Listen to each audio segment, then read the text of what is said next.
Assalamualaikum warahmatullahi wabarakatuh. Selamat sore pemirsa dimanapun Anda berada. Kita berjumpa lagi dalam program Lapor Pak. Program ini merupakan sarana komunikasi Anda dengan lembaga atau pejabat terkait terhadap persoalan-persoalan yang terjadi di tengah-tengah masyarakat.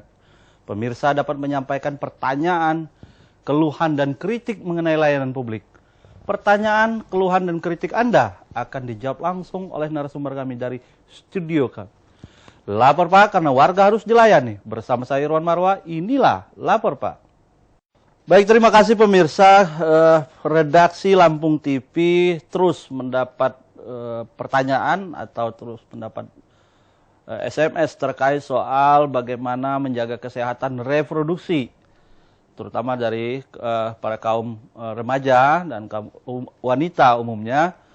Nah, karena itu saya mengundang kembali narasumber yang seperti biasa mengisi acara ini. Beliau adalah Koordinator Pencegahan HIV/AIDS dan Kesehatan Reproduksi PKBI Provinsi Lampung, Mas Rahmat Cahya Aji. Assalamualaikum, selamat sore Mas Rahmat. Waalaikumsalam. Nah, sekarang saya panggil Mas Rahmat, biasanya panggil Mas Aji. Enaknya panggil Mas Aji aja. Mas Aji, kita sampai saat ini masih terus mendapat SMS. Sepertinya masyarakat banyak mau tahu tentang bagaimana menjaga kesehatan reproduksi. Seberapa penting sih kesehatan reproduksi itu, Pak Aji? Silakan. Pemirsa dan Bang Irwan ya, memang persoalan kesehatan reproduksi ini merupakan persoalan yang memang kita hadapi dalam keseharian kita, karena itu selalu melekat organ reproduksi itu di dalam diri kita, dan dari mulai kita bangun tidur sampai tidur kembali, ya kan, itu pasti terdapat persoalan-persoalan. Nah, memang saat ini kita menganggap bahwa pendidikan kesehatan reproduksi itu menjadi bagian yang penting, terutama bagi remaja, mengingat persoalan-persoalan remaja saat ini yang sudah cukup memprihatinkan di Bandar Lampung, seperti persoalan kasus HIV yang semakin meningkat, kemudian juga remaja yang hamil sebelum menikah, kemudian juga persoalan-persoalan seksualitas remaja yang perlu untuk remaja ketahui, dan terutama orang tua juga bisa mengamati perkembangan remaja supaya apa? Supaya remaja tidak terjerumus dan tidak melakukan hal-hal negatif yang seharusnya dilakukan nanti pada saat mereka menikah. Oke, Mas Haji, terkait soal itu, seperti yang saya sampaikan di awal bahwa kita sampai saat ini masih terus mendapat SMS terkait soal kesehatan reproduksi. Nah, ini ada dari seorang ibu sepertinya yang juga bagaimana dia menjaga anaknya. Kita langsung saja pemirsa, dari 08137938 sekian kasus berhubungan seks di kalangan pelajar masih saja terjadi. Saya sebagai ibu tentu takut kasus ini menimpa anak saya yang masih remaja. Bagaimana cara memberi pemahamannya? Nah, ini seorang ibu yang juga merasa khawatir nih, Mas Haji. Apa komentar Anda? Ya, sebaiknya memang sedini mungkin informasi tentang kesehatan reproduksi ini diberikan. Ya, misalnya saja ketika anak masih TK, misalnya, nak, nanti kalau kamu diberi permen sama orang yang tidak dikenal, itu sebaiknya tidak diberi kecuali memang dibawakan dari ibu, ya kan? Nah, sejak dini diberikan. Jadi ketika dia sudah dewasa nanti, dia akan ingat pesan orang tuanya. Seperti contohnya kita yang Muslim, ketika kita masih anak-anak diberi informasi bahwa daging babi haram, ya kan? Itu selalu terparti di dalam diri kita, sehingga ketika dewasa, saya misalnya ketika berkumpul dengan rekan-rekan yang non-Muslim, ketika ditawari daging babi dengan berbagai menu, ya kan, walaupun dipaksa digebukin juga saya tidak akan mau. Begitu juga anak-anak kita. Kalau misalnya kesehatan reproduksi, nak, bahwa yang namanya berciuman itu haram, kemudian melakukan hubungan seks sebelum menikah, dan perlu diingatkan bahwa hubungan seks itu hanya dilakukan setelah menikah. Nah, kadang-kadang orang tua menjadikan ini tabu. Wah, nanti kemudian informasi yang benar itu wajib diberikan kepada Jadi jangan takut-takut orang tua memberikan informasi ke anak-anaknya ya. Iya betul, dan makanya orang tua harus banyak belajar, banyak menggali pengetahuan, kan banyak buku-buku dan atau datang ke PKBI di sana banyak perpustakaan, ada perpustakaan yang dilengkapi oleh buku-buku pengetahuan tentang bagaimana cara memberikan informasi kesehatan reproduksi kepada anak. Baik, Mas Haji. Ini masih banyak SMS yang terkait soal itu, namun kita mau jeda dulu sejenak. Pemirsa, dialog kami masih akan lanjutkan setelah yang satu ini. Ya baik pemirsa, kita lanjutkan dialog kita sore hari ini bersama Mas Rahmat Cahya Aji dari PKBI Lampung terkait kesehatan reproduksi. Mas Aji, seperti yang saya sampaikan tadi, SMS banyak yang kita terima, ini perlu komentar Anda yang concern dengan bagaimana menjaga kesehatan reproduksi. Ini ada dari 0823717735 sekian. Pak, apakah benar saat menggunakan psikotropika jenis sabu dapat menjadi kuat saat berhubungan seksual? Ini psikologis, silakan Anda komentar. Ya, jadi memang jenis psikotropika, khusus sabu-sabu itu efeknya stimulan. Ya, jadi stimulan itu meningkatkan kerja tubuh, aktivitas tubuh di luar kebiasaan kemampuan. Ya, nah sebenarnya mitos bahwa pemakaian sabu meningkatkan hubungan seksual karena memang yang menggerakkan fungsi seksual itu adalah otak, ya di dalam otak, dan itu apabila dengan obat-obatan atau jenis narkoba sabu-sabu itu efeknya sebenarnya hanya halusinasi atau efeknya istilah katanya itu sugesti. Jadi hanya efeknya sugesti. Jadi sebenarnya tidak memberikan manfaat tidak memberikan apa-apa. efek yang 100% ya, karena kemampuan di dalam otak itu dengan mengsugesti diri sendiri tanpa narkoba itu pun sebenarnya bisa. Dan dampaknya itu nantinya akan ketergantungan. Kalau nggak pakai sabu, nggak pakai obat-obatan yang meningkatkan vitalitas, jadi nggak bisa berdiri, nggak bisa bangun, ya kan? Akhirnya dia nggak bisa hubungan seks kalau nggak pakai obat itu. Akhirnya malah membuat dia nantinya impotensi yang parah. Jadi sarannya lebih ya sebaiknya tidak menggunakan obat-obatan jenis apapun termasuk psikotropika. Yang paling baik itu adalah jenis-jenis herbal. Nah itu yang memang diakui di kedokteran pun mengakui ya, dari tumbuh-tumbuhan, dari makanan yang kita konsumsi sehari-hari, apabila kita makan dengan porsi yang tepat, itu juga bisa meningkatkan kemampuan vitalitas. Baik. Ada juga ini Mas Haji dari 0857888971 sekian. Kasus hamil di luar nikah pada anak baru gede atau ABG terus bertambah. Buat kesehatan berisiko nggak ini? Iya, karena apa? Karena memang anak remaja di bawah usia 20 tahun itu tubuhnya sedang tumbuh dan berkembang, termasuk organ reproduksinya.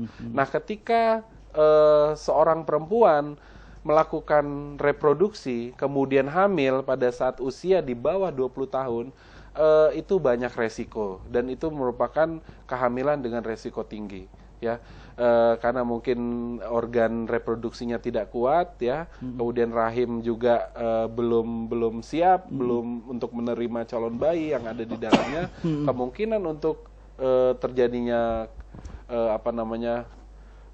abortus spontan, ya, kemudian terjadinya pengguguran kandungan, itu kemungkinan bisa terjadi. Akhirnya bisa bleeding, pendarahan, dan itu yang meningkatkan resiko kematian pada perempuan. Ya.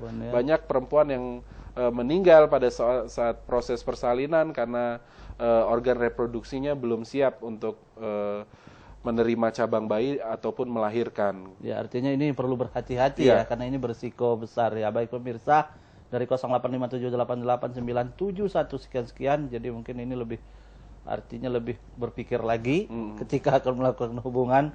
Baik Mas Haji, kita mau jeda lagi ke pemirsa, kami masih akan kembali setelah yang satu ini.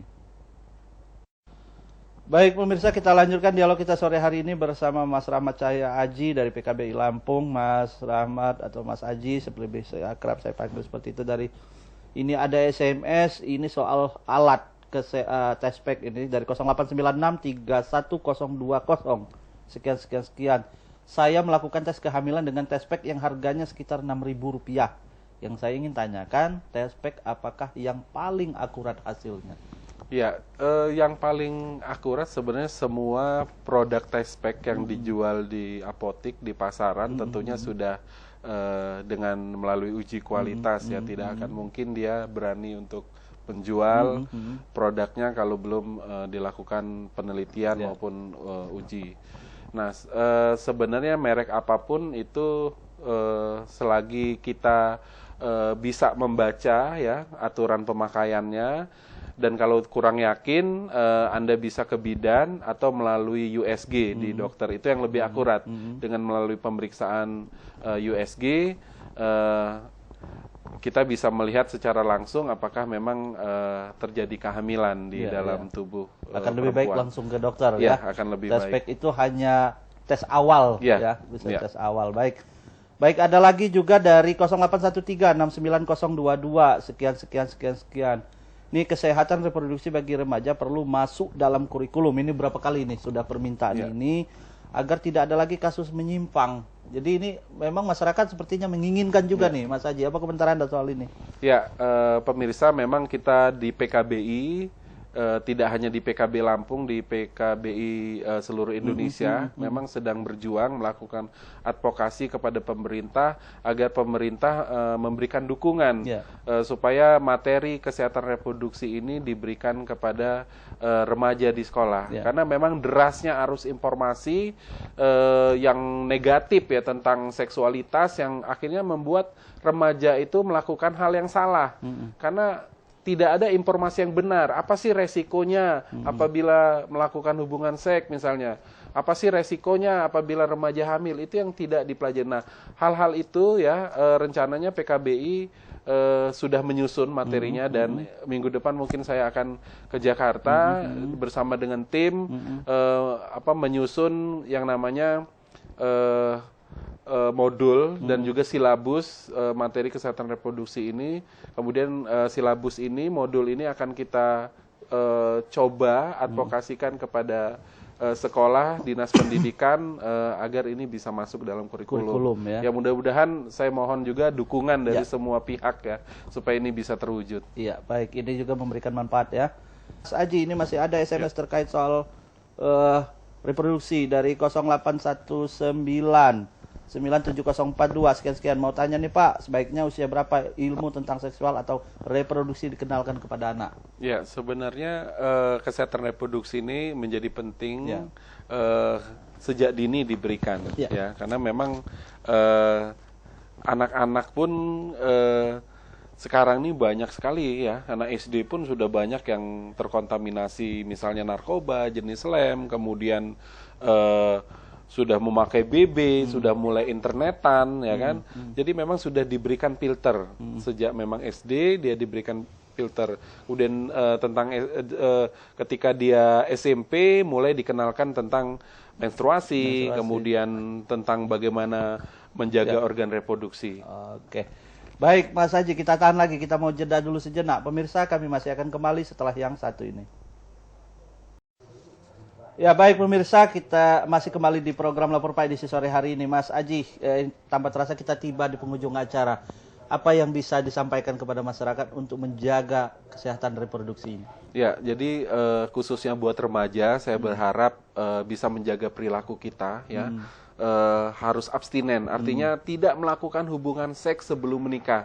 Itu menjadi penting agar apa? Supaya sekarang kita malu loh dengan Amerika saja yang kita tahu negara liberal, ternyata tingkat perilaku seks remajanya itu lebih rendah dibandingkan Indonesia. Nah, bagaimana kita berupaya tidak hanya untuk remaja, tapi bagaimana orang tua juga menjaga remajanya supaya menjadi remaja yang sehat, berkualitas, dan insya Allah menjadi remaja yang betul-betul bisa diharapkan bagi bangsa dan negara ini ke depan. Iya, baik. Baik pemirsa, demikian dialog kita sore hari ini. Semoga apa yang disampaikan oleh narasumber kami bermanfaat bagi kita semua, terutama bagi kaum remaja dan khususnya kaum wanita. Saya Irwan Marwah, mewakili kru yang bertugas sore hari ini mengucapkan terima kasih. Wassalamualaikum warahmatullahi wabarakatuh. Terima kasih Mas Haji.